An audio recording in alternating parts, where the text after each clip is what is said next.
Okay, so the issue we're having on this 2010 Odyssey, Honda Odyssey, is this latch down here at the bottom of the sliding rear door is not latching onto that pin. As we slide the door back, you can see the latch there is not, it should be latching, and we just have a lot of play with this here.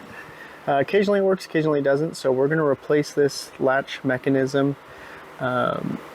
But that's what we're having, is the door is just not latching in the open position. It closes and everything fine, latches up, but in the open position, basically like a hill latch to keep it from sliding forward on a hill or that kind of thing, is causing the issue. When taking the door panel off this Odyssey, one trick is you don't actually need to do anything with that little trap door. I know in a lot of door panels they'll have something like that with a bolt that's bolting it down. That is not the case. There is a bolt behind there, but it's for the bracket of the door to the rollers on the bottom, so you do not need to pull that bolt out. The trickiest part of this door panel is getting the handle off. Behind the handle is just a little retaining clip right here that clips in there, and so it's kind of hard to get to because this is going to be straight up and down on here. And it's pretty hard to get in there, and all you're really going to see is the top kind of edges of the clip. So I get a flathead to eventually catch it and pull it down, and then a little hook to hook up the bottom. Just put your hand or something. You don't want to lose this thing, and it likes to shoot off. But this is going to go straight up in there, and so you just pry it down, unhook it, and then you pry against this. I use just something like this, little plastic trim tool, and just slowly, carefully pry this off. That's the big trick. That's what's hidden on this one, and you'll break things if you don't know that. But otherwise, we'll keep going. Next, you need to get these out of your way. You just stick a pry tool here and pops this out this way. On this side, I like to put the pry tool in between, kind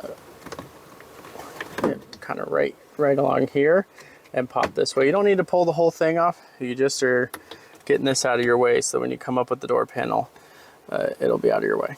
When you're coming off with this piece, it's angled like this. So this is pushed in and down. So you're going to try and get a tool down in here and pry up this way to then pull back, and then you can unplug it.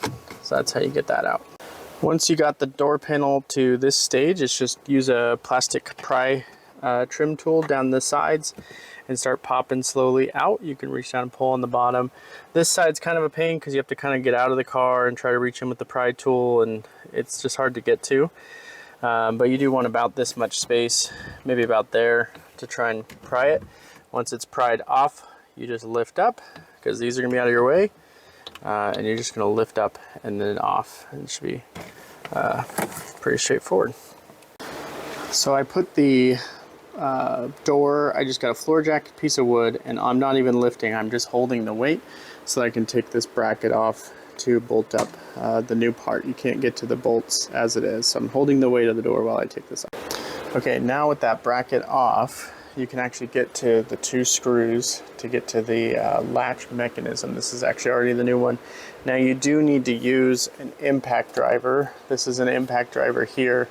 You twist it, what it does is you hit the back with a hammer, and it turns just probably 1/8 of a turn or less, but quickly. But otherwise you'll strip these 2 screws. So you stick it in here, hit the back, stick it in here, turn the back, and by twisting it one way, it'll go reverse, one way tightened. Usually you just kind of hand tighten with it. So this is the new latch in there. So pop those 2 screws out. Here's the old one. Got the new one in, and now I'm going to put the bracket back on and then work on getting the cables swapped. Alright, so I forgot to turn the mics on last time, but the cables go through here. One of them comes up out of this hole and goes up over here, and so you just simply unhook that blue.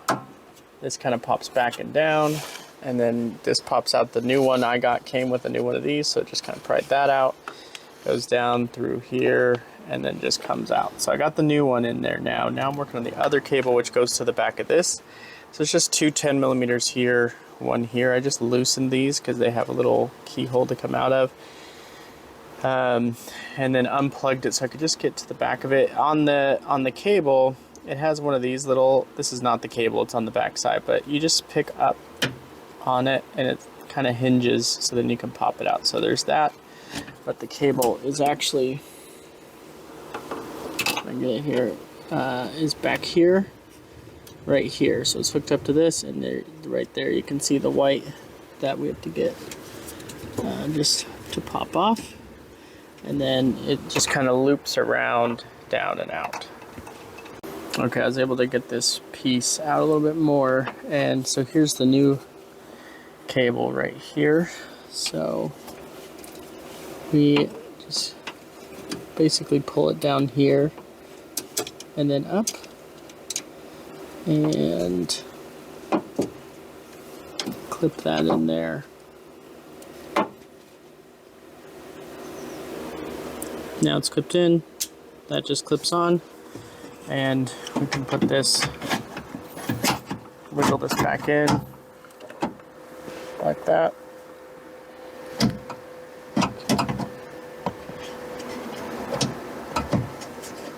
A little hard to do things one-handed. There we go.